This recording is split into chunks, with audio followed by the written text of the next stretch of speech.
आदिवासी विकास विभागाकडे नंदुरबार जिल्ह्यातील कंत्राटदारांची कोट्यवधींची बिलं प्रलंबित। 15 ऑगस्ट पूर्वी बिले अदा करा, अन्यथा 18 ऑगस्ट पासून आझाद मैदानावर बेमुदत उपोषणाचा इशारा।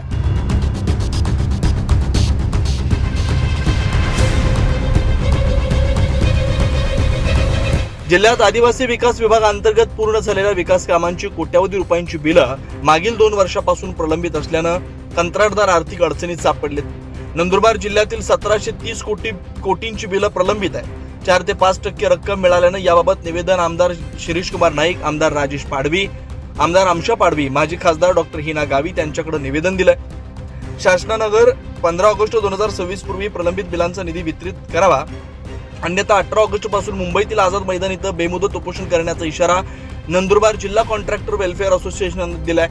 आदिवासी विकास विभागाच्या 5054-5117 T6 या लेखाशीर्षाअंतर्गत महाराष्ट्रात मोठ्या प्रमाणावर विकास कामं मंजूर करण्यात आलेली होती। नंदुरबार जिल्ह्यात अनेक कंत्राटदारांनी स्वतःचं भांडवल तसेच बँकांकडून कर्ज घेऊन कामं पूर्ण करून संबंधित विभागाकडे बिलं सादर केली। मात्र मागील 2 वर्षात बिलांच्या तुलनेत अत्यल्प निधी मिळाल्यानं कंत्राटदारांसमोर गंभीर आर्थिक व मानसिक संकट निर्माण झालं असल्याचं असोसिएशनने निवेदनात म्हटलंय।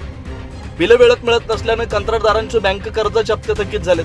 मालमत्ता व सोने गहाण ठेवून कामं पूर्ण केलेल्या कंत्राटदारांवर कर्जफेडीचा तगादा वाढला। तसेच निवेदितील अटीनुसार खरेदी केलेल्या महागड्या मशिनरीचं कर्ज, हप्ते व व्याज भरणं कठीण झालंय। त्यामुळे अनेक कंत्राटदार आर्थिक विवंचनेत सापडले। या प्रश्नांबाबत मुख्य अभियंता, अधीक्षक अभियंता, कार्यकारी अभियंता तसेच संबंधित मंत्री यांच्याकडे वारंवार निवेदन देऊन पाठपुरावा करण्यात आला। अद्याप प्रलंबित निधीबाबत ठोस कार्यवाही झालेली नसल्याचा आरोप असोसिएशनने केलाय। नंदुरबार जिल्ह्यातील शेकडो कंत्राटदार, त्यांच्यावर अवलंबून असलेल्या हजारो मजुरांच्या उपजीविकेचा प्रश्न लक्षात घेऊन तातडीनं शासनानं प्रलंबित बिलांचा निधी उपलब्ध करून द्यावा अशी मागणी करण्यात आली।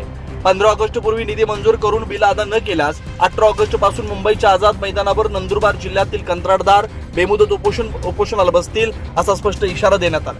यावेळी असोसिएशनचे प्रकाश शेट नाईक, कार्तिक शेट अरुणाचलम, अय्यूब शेट बलिसरिया, विपुल पाटील, नईम शेख, जमील पठाण आदी उपस्थित होते।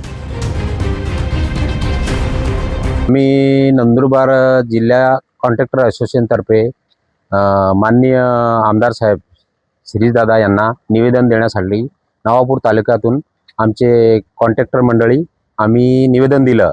आमचे पैसे 2023 पासून आमचे थकीत बिले नवापूर तालुक्यात अडकून पडलेले आहे।